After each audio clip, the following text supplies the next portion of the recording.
Hey Model Railroaders, this is Steve 87th here. So the other day after I finished my Canadian cars and all that kind of stuff, somebody came up and said, hey, are you going to weather those? Well, I have a little bit of a problem with weathering. I spend that much money on a car and I kind of come up and say, yeah, I don't know if I want to weather it. However, there are a couple of cars that I need to do that on. So if you guys can see, I finished the Atlas cars. I mean the Walthers cars. They're the little tank cars and all that kind of stuff.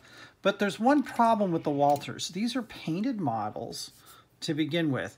And it's really, really tough to match and or get this line that they put on the tops of their cars to go away, right? So that just means to me that it sounds like this is a great opportunity for weathering. So I'll show you guys all the weathering equipment that I'm going to use and all that kind of stuff. But we're going to weather up these two cars to make them. I don't have a picture to go with or anything like that. I'm just going to weather them straight out. So let's go over and see what types of stuff I'm going to use. All right, so let's go through some of the paints that we're going to use here. These are the acrylic paints, and we've got oil and acrylic paints that we're using. This one, I modeled the Pacific Northwest, and this thing called Rain Marks, gonna come out and gonna need that a lot. Black Splash Mud, probably be good down on the bottom, thinking that might be kind of a neat little thing to do. And then here's something that I'd never seen before, but we're gonna try it out. It is called the Model Wash for white vehicles. So I got a white tanker car. We're going to see how that works. The next things that we're going to go to are the MIG brushes. So these are streaker brushes. So I've got a streaker brush for dust and a streaker brush for rust. I also have to bring up my rust paint now that I see that. I have some dusty earth and some medium soil. And one of the ones that I found, which I kind of like a lot for doing some of my metal work, is this aluminum oil brusher. It goes on fairly good and it's nice and shiny at the end. And then we've got some good old grime brushing for streaking. So those are all of my streaking things that I'm going to use. So I also have a couple more paints I got to bring up, or pigments and all that I have to bring up. So three other items that I'm looking at using is the Vallejo wash for gray vehicles, which may work on the blue one back there. The light rust wash, which we're going to need kind of towards the end, believe it or not, and the ochre. Okay, this gives it a little bit more of an orangey color over the rust. So those are the colors that we're going to be working with. Okay.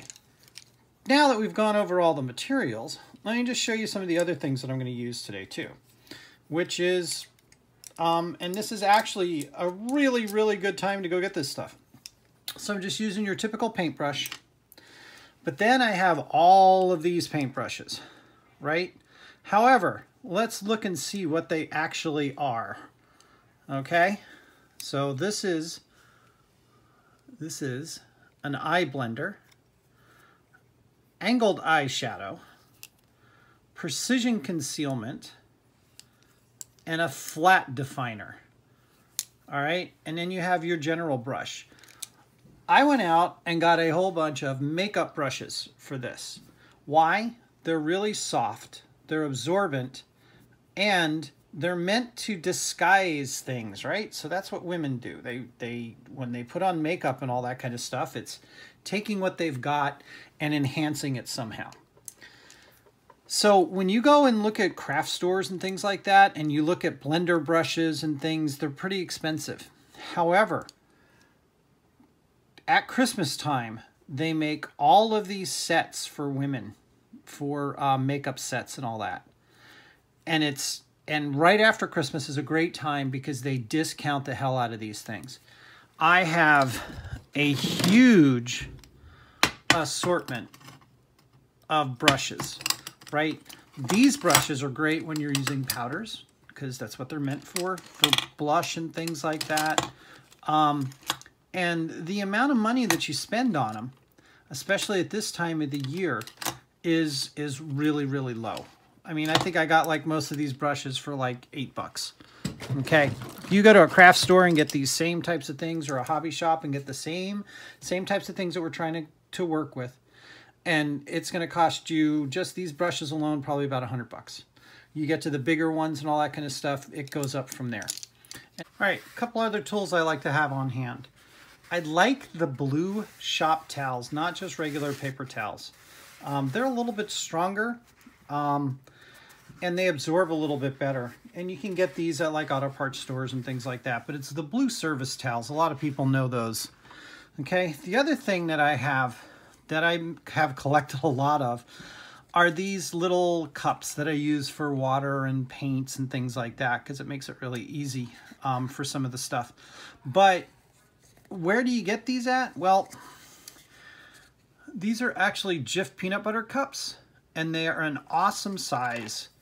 The only thing is they're not flat on the bottom, but I use these for everything from putting little parts in.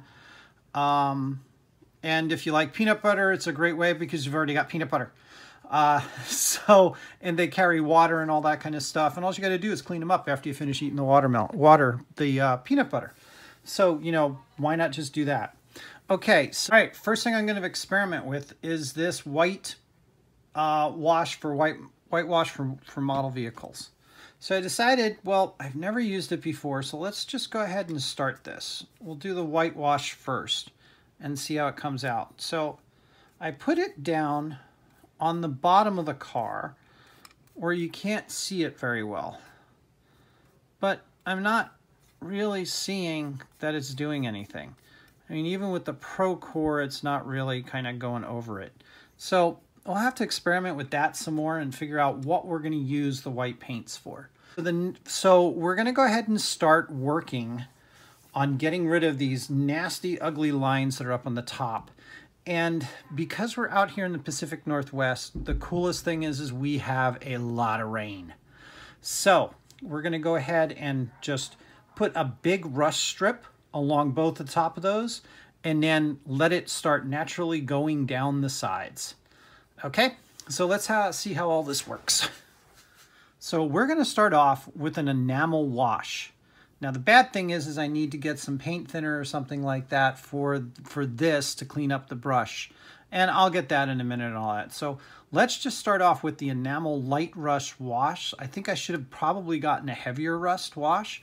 But then after that, we're going to go over it with the streakers, which will make it a little bit better. Okay, so we're going to start off with the enamel. This is an enamel wash. So some of this stuff is brand new and experimental to me. You know, that's what we got to do. So first of all, I'm just going to put a nice long line across the top of this. What's nice is the fact that this is kind of real, especially like on a tank car.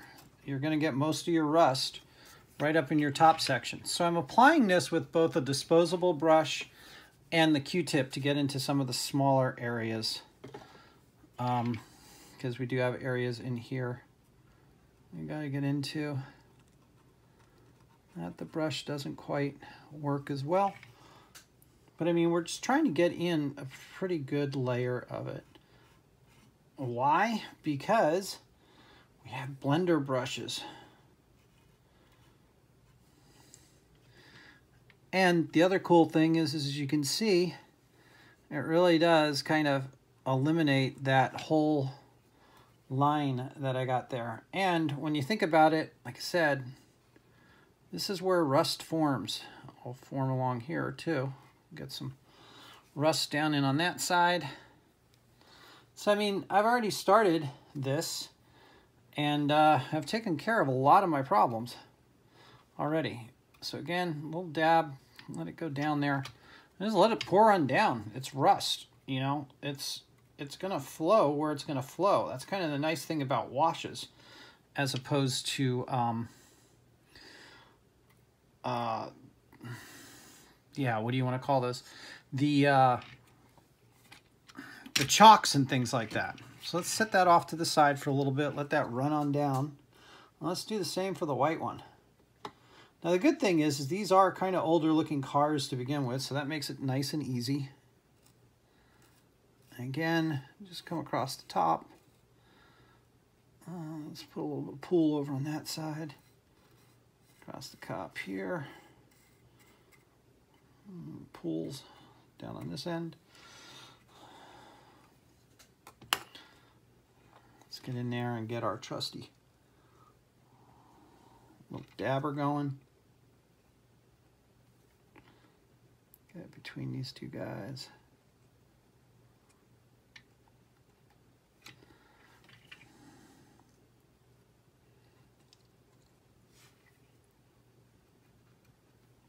Again, not saying I'm an expert modeler or anything like that, especially when it comes to these things. So I just do what I think is right. So you'll see me just throwing a lot of stuff down on my worktop. Well, this worktop is glass, so it's really nice. It cleans up really easily by just going through with a razor blade afterwards, and it picks up most of the stuff that's down there. So now we've got our nice little torrent of rust, okay?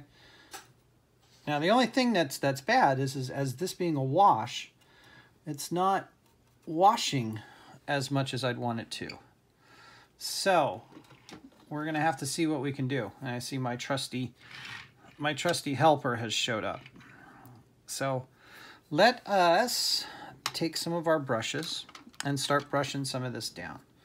Now again, when you do this, you want to just go in one direction, right? So from here, I want to go this way and that way. I don't want to go back across, right? So we just want to take off some of that. In this case, we want to leave some up there if we can. Let's go ahead and streak this down. It's actually coming out pretty nice, isn't it? Yeah, you get to about the halfway point and it's going to start on down. So this is a pretty rusted car. Kind of liking that. I know it's white, but it makes for an interesting car. And you guys have seen a lot of these cars on the railroads, so you know they do get rusted pretty bad.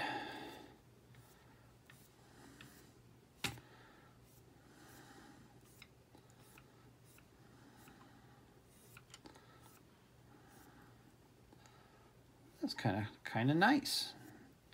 You see what I mean by how you can just use the outline brushes? They work a lot easier. We're going to put some more streaking down in there. And we'll put some more rust in some other spots. But this turned out pretty nice, I think. I'll go over here and get this side.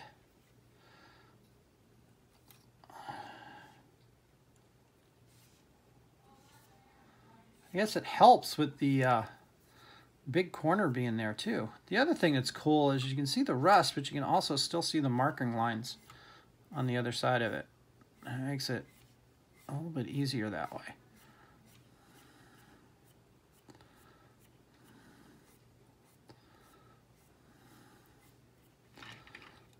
Okay, let's turn this guy around again.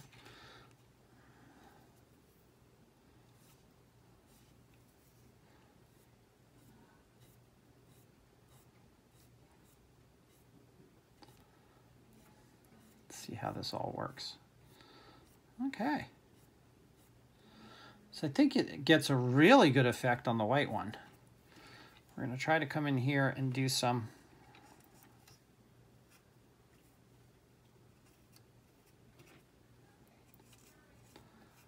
It's a little bit tougher in here, in these areas, to get it to streak the way you want it to.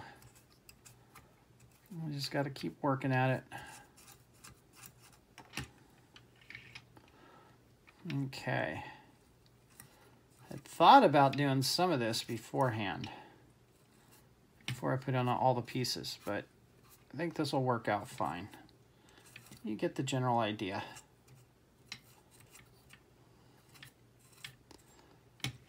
Okay, so just wash that on down.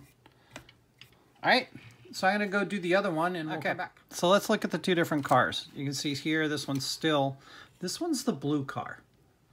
It's hard to see the streaks, and we've got a lot more rust up on the top, but that's okay because we're trying to cover up that big ugly seam. Okay, and then the same on this side. It's not as prevalent, but we're gonna keep playing with it. This one, on the other hand, I actually like this.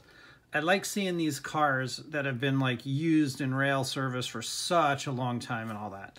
The white one really, really did a good job of taking some of the rust. There's still some more of the stuff that I have to do. The other thing that I like about this wash, I mean, look at the lettering on these.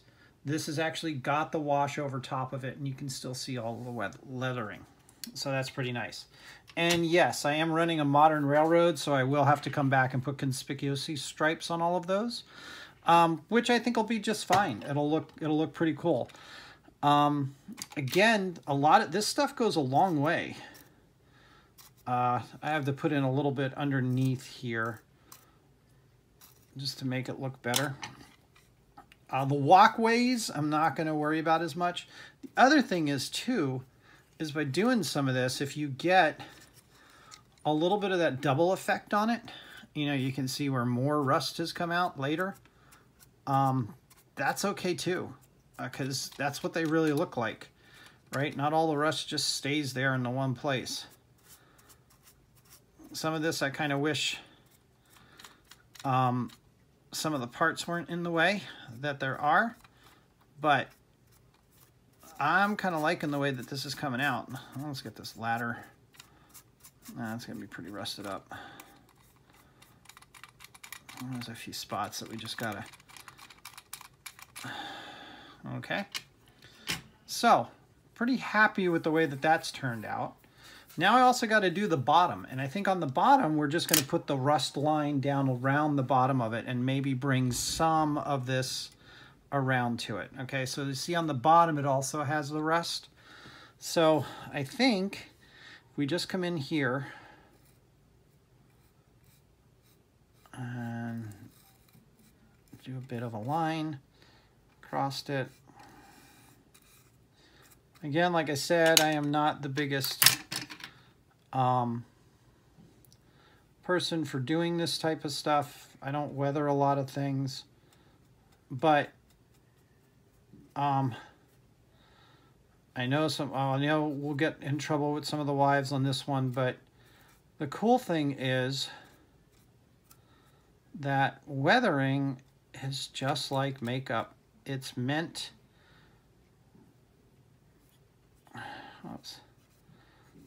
It's meant to disguise things that aren't that great. And this is one of those areas. Okay, don't worry about us not hitting that whole thing down over there. We'll get to it later.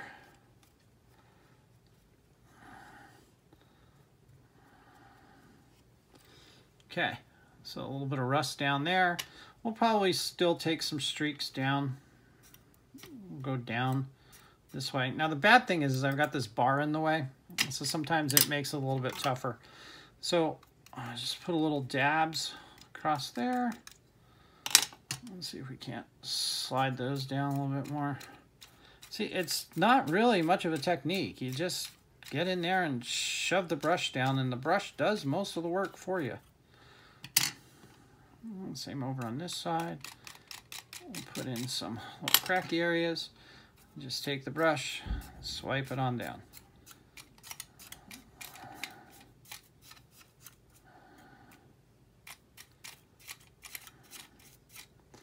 Now, there's still dirt that's got to go on here and things like that. So, like I said, if I don't get all the rust in at the right spots, don't worry, we still got more stuff to go on. I'm not going to graffiti up these cars. These tank cars are in a lot of service, which means they're on the road a lot. So when they're on the road a lot, you can always tell the cars that are on the road a lot and moving and the ones that don't move a lot, right? That's the whole big thing about the graffiti. What one of your cars just sits around and does nothing? Okay, so we're gonna do some dollying up on this one, and then we'll go to the next colors besides rust. All right, well, not too bad. What do you guys think?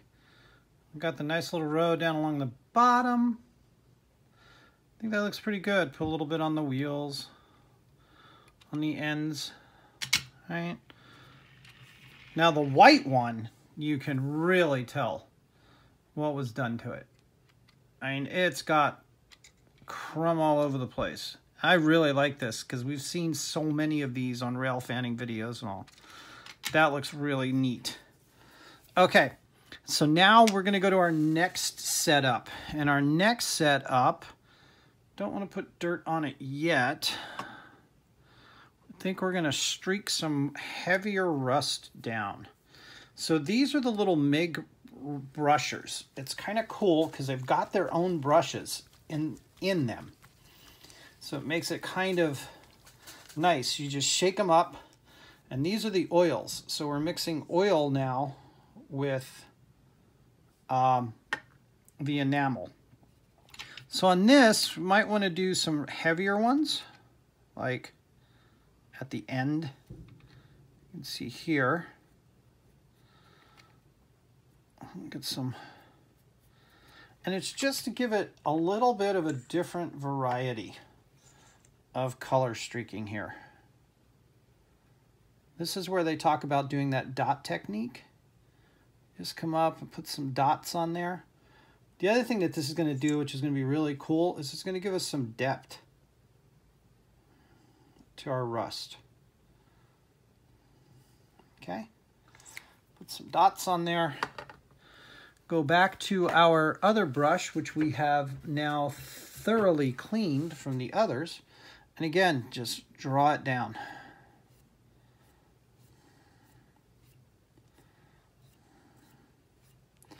The white thing is really great to display all this on.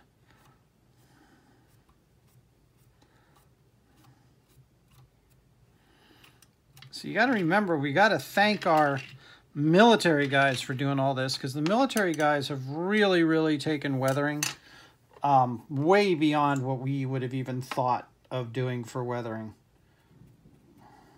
This brush is a little wonky. I don't know why it's always been this way.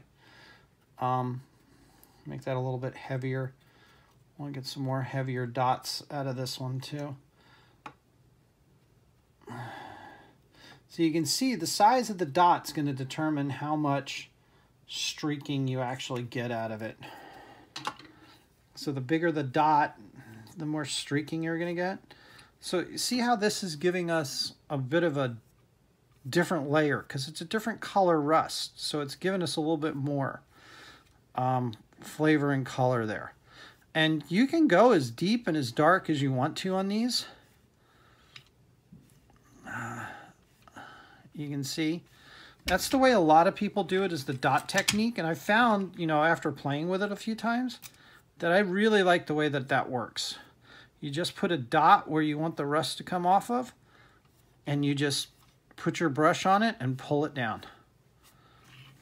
And it gives a really nice thing. Now remember, the biggest thing is you got to only go in one direction. Unless, of course, you're going to the other side, then you go to the other direction.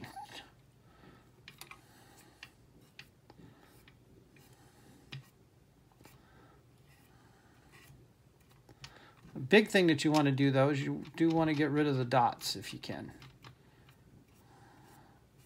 And in some cases, maybe not. Maybe you leave the dots there because that was one of the sections where it started rusting out really bad. Okay. So I kind of like that for this car. That's pretty grody to begin with. So let's see, now that this is a little bit darker than that first wash, let's see how these come out to be. I'm hoping that this will be better.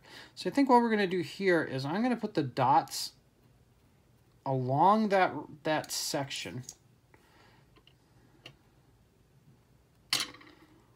on this one. Hopefully you guys can see that. It's a lot harder in the darker color.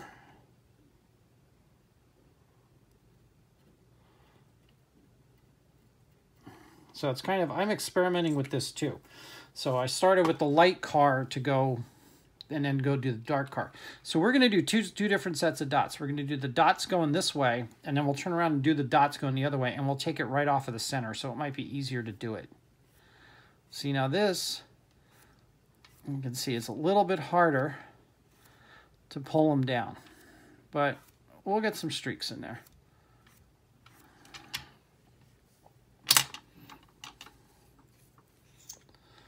But I'm really liking the MIG graphics and all. Unfortunately, there's no store that I've found here yet. I haven't gone to the military modeling stores, basically because we don't have any. But I also haven't found them at like our gaming stores that we have up here so far. So far, I've only been able to find these in Canada and down in Portland where I go. So we'll take some of these. See, and this is just, it's just given some depth to what we already got down there. All right, don't want to take off too much. Just doing a little bit. So this one I think I like a little bit better the way that I'm doing it, because then I can get a lot in there and then maybe even go in between to fill in some of these other ones, to make it a little bit easier for me to do some of the streaking. Okay. So just pull down.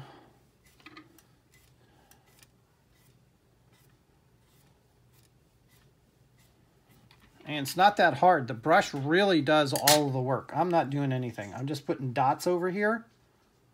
No technique with the brush. I'm just pulling it down. And basically, it's once the paint goes away off of the brush, it goes away off of the brush. A little big dot there. Let's move that down. Okay.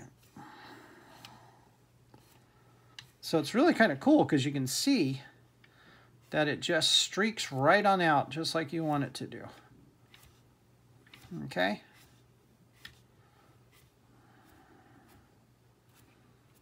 Now, we are going to put a few dots here. And I know I should figure out a way to make these from stop rolling.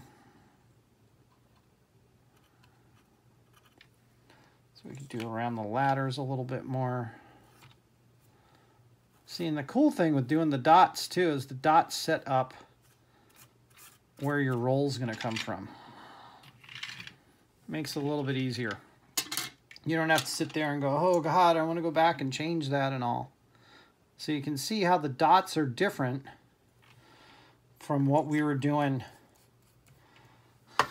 with the wash.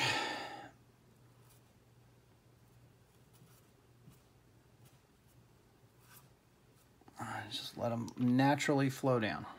Okay. Kind of like that. Oh, we lost a coupler too. Okay. Do the same thing over here. Oh, that's kind of funny. What is that? That looks like dried paint. I'm just going to get that out of the way. Don't need that in the way.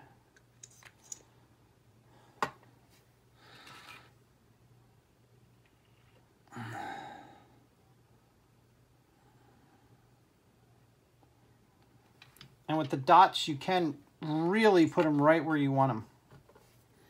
So if you have like a beam falling off or something like that, you can just put it right where the beam's at and go from there. Just do the other side here real quick.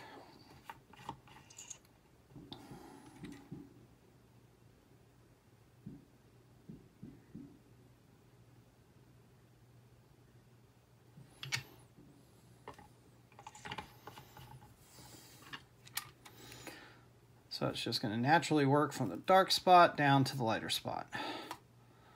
There we go. Just like that. I think I'm pretty happy with those. And my white car is losing stuff. Just got to keep track of it. So I actually think I'm done with my streaking. I could do some on the end. Sometimes you don't have to overdo it. And again, this is all up to you guys. What do you want to do? How ugly do you want it to look? You know,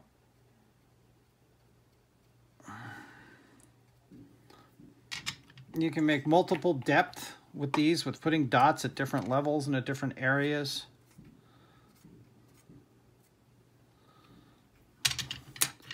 I just like the little dot right up on the top for just a little bit.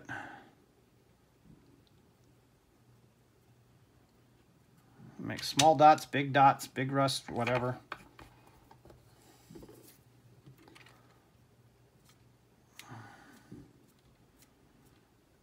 All you're doing is just kind of wiping it down. There we go. Kind of like that. All right, so let's see what we do next. For this little section, I think I just want to show you guys how this works. This is really, really pretty cool. This is what they call the aluminum, and it's the aluminum oil brusher. I think after we do this, then we're going to have to stop and then wait for everything to come up. So most of the time on these are going to be the bright walkways and all that are going to be a metal. They're not going to have the paint on them, mostly because unless they come fresh out, people are going to have walked on them and all that. This aluminum I really kind of like. My cat is trying to get up here right now, and she's picked a bad time to do it. So we're just going to silver those up a little bit, make it so that they have some definition to them so you can still see the walkway. And we'll probably still come back over and we'll put dirt over this, more so than rust. All right. But this is a real nice, simple way of getting your little shiny metal to come up, is the oil brusher aluminum. They also have some other colors. I forget if they do actually have chrome. I can't remember right now.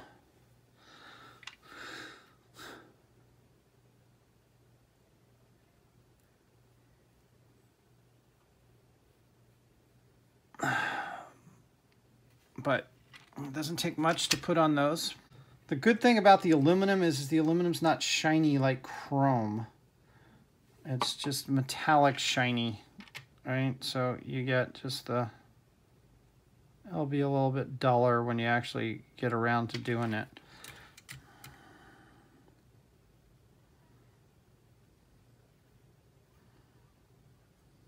Okay. All right. Now, the big thing. Got to let this dry. So this is oil, and it's going to take quite a while to dry. So I am basically done. Oh, look, I'm all silver. I'm basically done with the rusting part of it. That's why I'm stopping. So everything after this is going to be dirt and grime. So that's why I want this layer to dry. And the oil, unfortunately, is going to take about 24 hours. Okay? So we'll pick up next time when we're doing dirt and grime. Okay? Thanks a lot. Thanks for watching. I'll just take a closer view of the cars. Again, these aren't fully weathered. This is just rusted. Okay? I'll have a little bit of the silver on there. So there's the blue car. Let's get him out of the way.